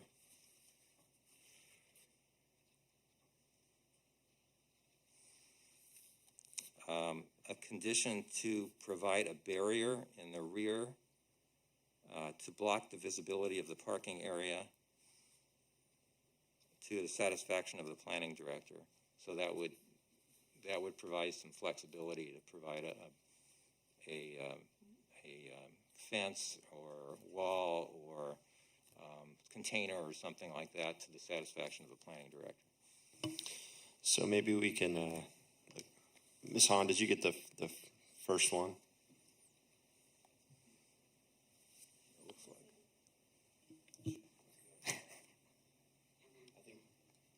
Yes, I believe so. Just to confirm, I have pulled a draft of the recommended conditions, and so here, to confirm the wording, I have it as submit a line of sight analysis to confirm that the existing building is not visible from the neighbors. If it is visible, provide screening to restore and enhance the creekside vegetation per. It should be per ordinance 1651. Okay, per ordinance 1651. And then the second recommended condition, I have it as identify the location of loading areas and hours of operation specific to the loading and unloading. Is that correct? Yes, and then I'll repeat the other one, the next one. Provide a barrier in the rear of the site to block visibility of the parking area to the satisfaction of the planning director.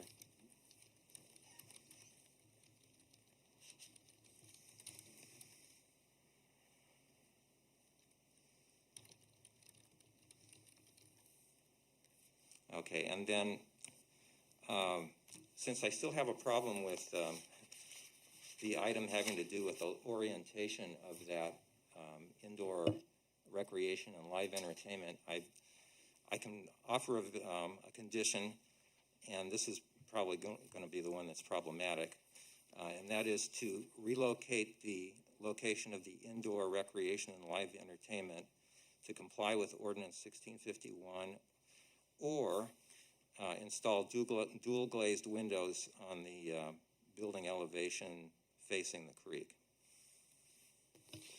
So maybe we can slow that one down for Ms. Hahn too. I will certainly repeat it. Oh, I'm sorry. If you could repeat it as well. Sure. Relocate the indoor recreation and live entertainment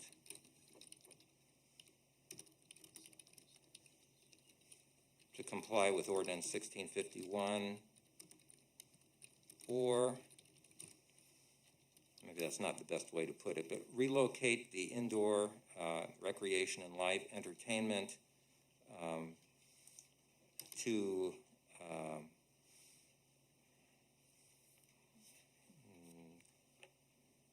another location, just say relocate, so that it's not oriented to the creek.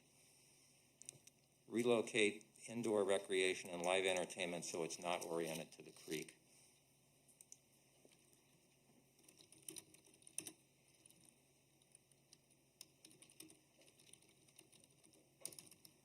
Or install dual glazed windows on the building elevation facing the creek.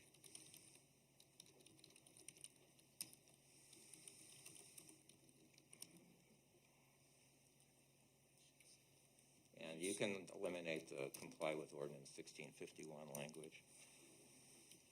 So that's the best I can come up with to address my concern about that orientation, because I do think the intent of that language in Ordinance 1651 was to not have those kinds of uses oriented to the creek for noise reduction purposes.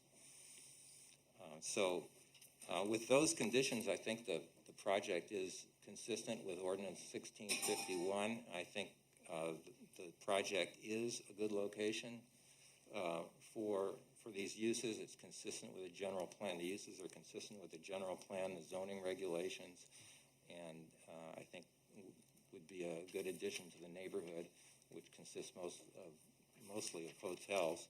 So I think this would provide a variety of uses, and I think that's consistent with our plans. So with those conditions, I could support the project. I'd be interested to hear if the second and the motion maker agree with those conditions or would like to change them. It sounds like our motion maker has some questions. So, Commissioner Munoz-Morris. Yeah, I'll address the 4 requests. As a motioner, I have no problem with bullet points 2 and 3 because I do think it would be both beneficial for the application, but also it's not an unreasonable request to the applicant to identify loading areas within the site, as well as some general times when that can be expected. And same thing with the barrier at the rear. I think the proposal that the applicant had to put a kind of a container back there, maybe put some hedging or something around it to kind of create that buffer. It was a good idea and a way to address maybe some of the headlight concerns, some of the line of sight concerns, etc., and most likely some of the noise. I do have some concerns with bullet points 1 and 4 because they seem to, we're talking about an existing building, which, a line of sight study should be in place already, but they're not adding to the building or creating a new structure, so I don't see how that's necessarily appropriate, particularly when the staff presentation and further clarification highlights that it is exempt from 1651, which I understand there's some concern around, especially from some of the comments, but nonetheless, it is exempt from it. So do we even have the authority to require this of an applicant and a landowner who have the right to bring forward this project with the current guidelines, right? So how would we enforce something that they're exempt from?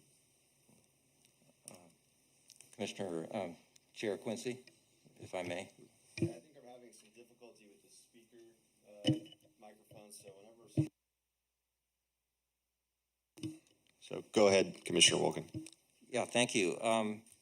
No, I disagree that this project is exempt from Ordinance 1651. I think it's clearly subject to Ordinance 1651. If you look at the introduction in the ordinance, it says any new development or use or expansion of any use is subject to all the provisions in the ordinance. This is clearly a new use or an expansion of a use, however you want to look at it. So, and I think the staff report does say that we need to find consistency with Ordinance 1651, which means all the provisions of the ordinance. The staff report also identifies the expansion as negligible, right? So are we saying that the staff report is incorrect? I think that was for purposes of the categorical exemption. Right. I think it's pretty clear that there's a significant expansion of the existing use, which was at retail. We're talking about 8 different uses compared to retail, plus the hours of operation are different. But in any case, the proposal is subject to Ordinance 1651, so we have to make a finding of consistency with it, and that's in our findings. So I think I might do a mid-game adjustment here in terms of our strategy. I think maybe everyone should offer their comments and input, and then at the end we can see if there's consensus for the motion, and then we can vote if that works for everybody. Okay, so it looks like our next, well, Commissioner Munoz-Morris, you are the next blinking light. Did you have further comments? Sorry. Yes, I guess I could just offer my final thoughts and kind of reiterate my motion, and maybe that'll help the rest of the commission. So obviously, I'm generally in favor of this project for a variety of reasons. The main one, I think, is that I think it's an enhancement to that area of town, to that neighborhood. I think it's going to be a net positive for both the permanent residents, but also the temporary residents that frequent that area. I think the kind of the special added extra to that is that we have a collection of local entrepreneurs that have been here, doing business in the city for many years, and they're bringing along now some of the younger entrepreneurs, kind of the next generation of local entrepreneurs as well with them, to establish something that is truly local, and I think that's to be appreciated. I also really appreciate the interactions that we've had with the community, both in writing and through voicemail, but also here in person. It's been really good to hear how everybody is generally supportive, even if they have some hesitation around some specifics. And I really appreciate the approach that everybody has to this project. Like I mentioned earlier, I think bullet points 2 and 3 is regarding identifying the loading zone, where's the barrier at the event make a lot of sense, and I would be happy to include them in my motion, or revisit my motion to include them if that's the proper process. But I think bullet points 1 and 4 to me are asking something that it's unnecessary of the applicant, that is probably going to be costly if we're talking about replacing windows, or time consuming if we're talking about doing additional studies that per staff report and per the findings in front of us are not necessarily required. So I would not be in favor of including those in my motion. But I am supportive of the project, and I'm really happy to see that the surrounding neighborhood and communities out in support of it with those asterisks that have been kind of discussed already. So.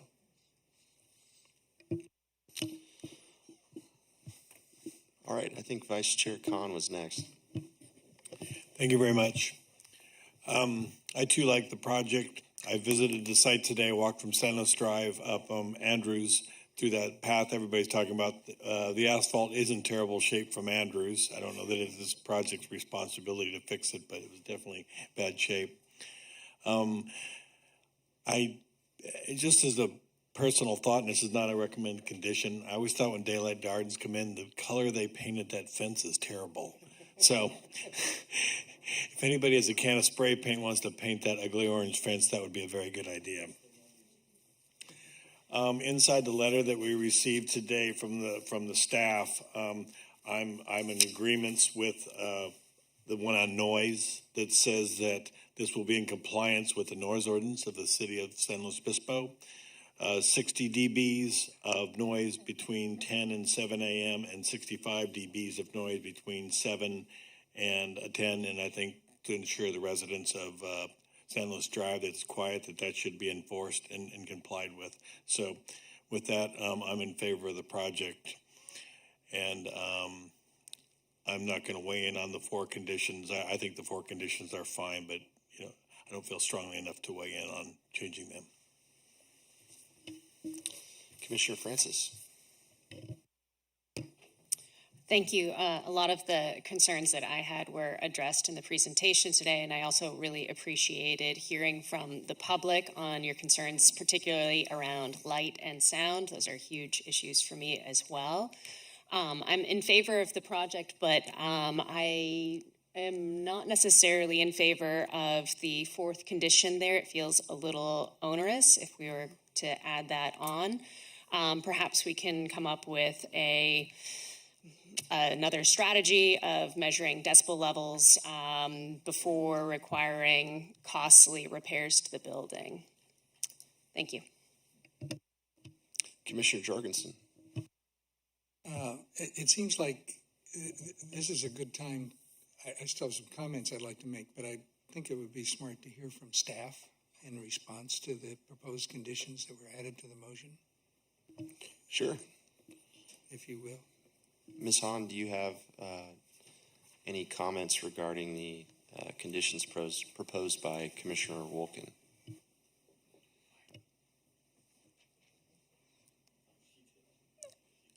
Ultimately, it is up to the commissioner's discretion to add or revise any recommended conditions of approval if the commission finds that the addition or revision of certain conditions would ensure that the project is in compliance with Ordinance 1651 as proposed.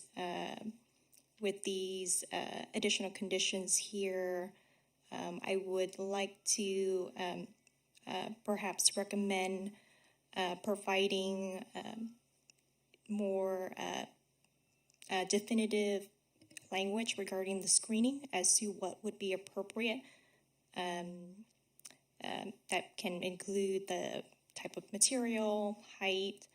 In regards to the second condition, I would recommend clarifying that the hours of operation are specific to loading and unloading operations. For the third additional condition, I would also provide some additional language clarifying the barrier as to what would be appropriate to block the visibility. Again, if additional information could be provided regarding, perhaps the preferred location, type of material, and height. And lastly, regarding the fourth condition,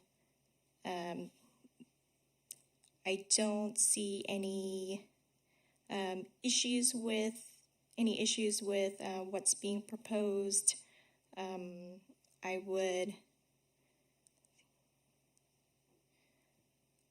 I suppose I would include some more information as to where exactly in the floor plan the commission thinks the indoor recreation and live entertainment would be more appropriate. I would also account for how the existing floor plan looks as well, just to verify the viability of relocating these uses. Thank you. Commissioner Jorgensen, do you have any comments? Yeah. I could imagine supporting items 1 and 3. Number 2 is in our conditions that the loading area and how it's used, its hours of operation, everything, I think are a requirement as part of the permitting process. It was listed in the conditions. And number 4, I just don't think, I just don't see that this is going to make a big difference, and that I think we ought to be not in the middle of redesigning the interior of the project. So in a more general way, this is obviously going to be a walk-in site. It's probably the best walk-in site we could ever imagine in the city. It's not quite clear to me why Cal Poly students haven't been mentioned as part of the audience here, since they're walking in droves up Monterey Street and down Grand to back to campus, both directions. And I think that's one of the things that makes it very attractive. It's also, I think, really easy to see that this is kind of a proof of concept approach to what could work here and what might be really valuable. All the things that are mentioned, I think, may well have a place here, but this will be a chance to kind of try it out on the ground. I think that's a really good idea. And using an existing building that's certainly underutilizing the site, I think, by any definition, especially when we think of the hotel that was so controversial that I can see from my house up on Lizzie Street. And I hear all of the high school noise. I don't hear the tennis courts and the ball bouncing there like it may with the pickle, but I hear everything else. And some Cal Poly noise too. It's sort of, I guess I'll say, part of the environment at this point. I'm not sure we can completely eliminate it. I don't think the traffic is an issue, and I think in our conditions also a condition that really allows a review just when a citizen brings some evidence, just straightforward and get at it. I think that's part of the kind of the evidence proof we're talking about here, what works and what doesn't. And I don't have any sense that the applicant wouldn't be responsive to these things. So yes, it's difficult to see something different than what was there, and it is definitely different than daylight, but it's in that existing building, and I think it's great to see. As I kept scratching my head over the last few months trying to think of, well, what kind of grocery store is going to go in there? It's kind of a weird space, and do we need that and all of that? This really seems really creative, and I really hope it succeeds. Thank you. I'll offer up some brief comments. I was happy to see that staff added into the draft resolution the infill development CEQA exemption. I think that clearly applies here. And secondly, I just want to convey that I'm supportive of this project. I think it's a great location for this in a much needed business model for that area. Commissioner Munoz-Morris, you were the motion maker. From my notes here, it sounded like there was some consensus on numbers 2 and 3 of Commissioner Wilkins' proposed conditions. However, there was some issues with numbers 1 and 4. So do you have any amendments, if any? Yeah, based on the last few comments that we've heard, if bullet point number 2 regarding loading zone or loading areas is somewhat addressed as was suggested right now, I'm happy to leave it out, and we don't have to kind of be redundant if it's already addressed somewhere in the resolution. And if the commission agrees that that's the case, then we can gladly put that one aside. Again, item number 3, I think I continue to be supportive to include some language regarding that barrier, and we can be as specific as staff feels we need to be to make sure that we get it right and that the residences behind feel it's adequate. And then as far as bullet point number 1, I mean, I don't want this to be the reason why this item is continued or not approved, et cetera, because at the end of the day, I don't think it's going to be a huge issue. My concern is just with requiring something that we don't necessarily have the right to require. So I go back to, if we include that item, kind of talking about Ordinance 1651, are we then ending up with a resolution that says both the project is exempt from it, but then required to follow the, right? So it just feels contradicting to me. So I just want to make sure that we're consistent. Sure.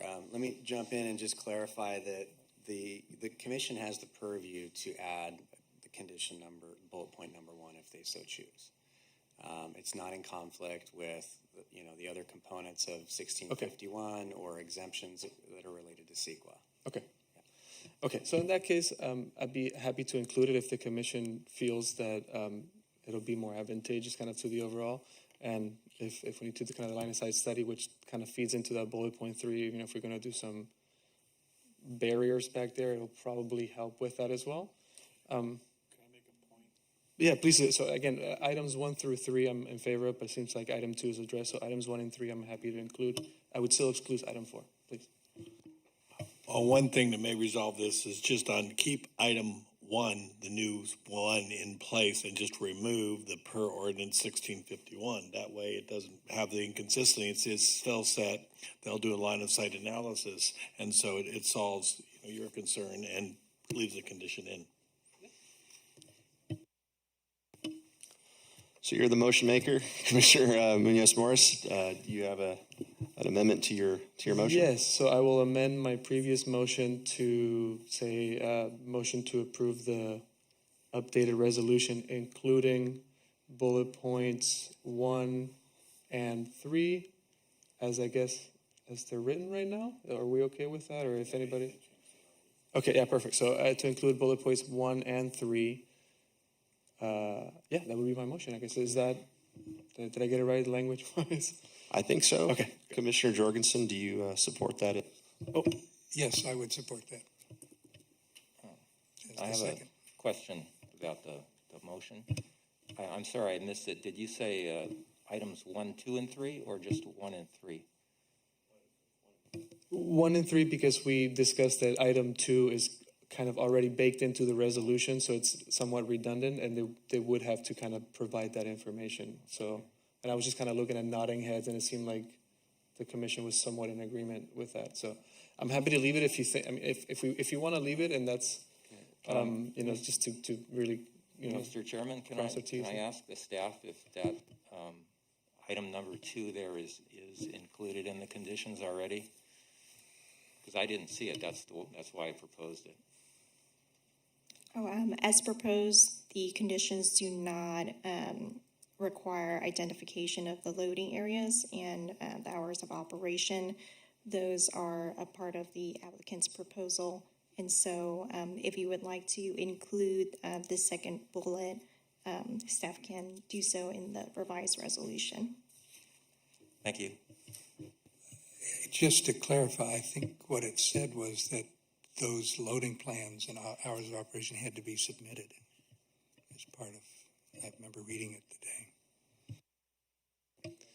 But I think either way, just to be on the safe side, we can include bullets 1, 2, and 3. And so that'll be my motion, yeah, including those 3. I'll second. Okay, we have a motion on the floor. Deputy City Clerk, can you please take roll?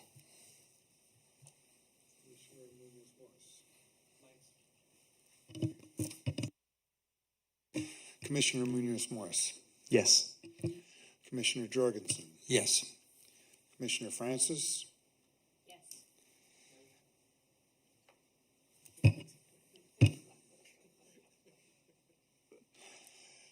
Commissioner Wilkin. No, because I think the project's not consistent with Ordinance 1651 without condition number 4 up on the screen. Vice Chair Khan. Yes. Chair Quincy. Yes. Motion passes. Okay, moving on to comment and discussion. Would Deputy Community Development Director Tyler Corey please provide the update? Sure. Thanks, Chair and members of the commission. Just kind of looking ahead, next regularly scheduled meeting, May 25th. We have 2 items currently scheduled for that night. We have first one would be review of a new auto dealership, new Tesla dealership located out at 1301 Kiowakin.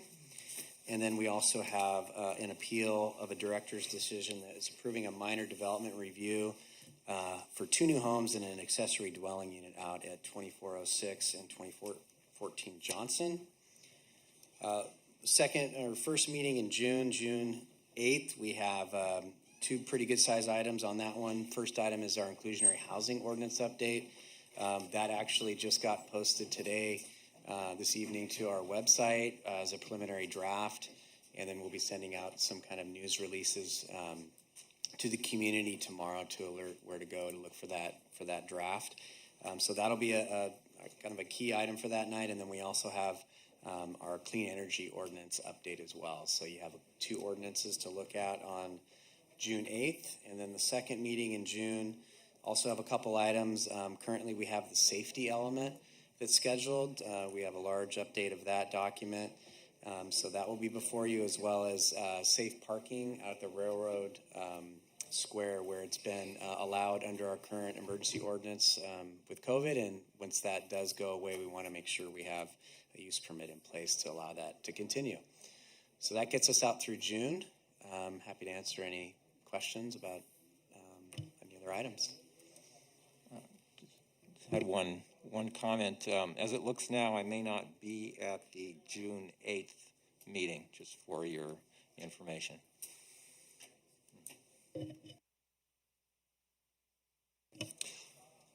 All right, do we have a motion to adjourn? Motion. I'll second that. The next regular meeting of the Planning Commission is scheduled for May 25th, 2022 at 6 p.m. in the council chambers at City Hall, 990 Palm Street in San Luis Obispo.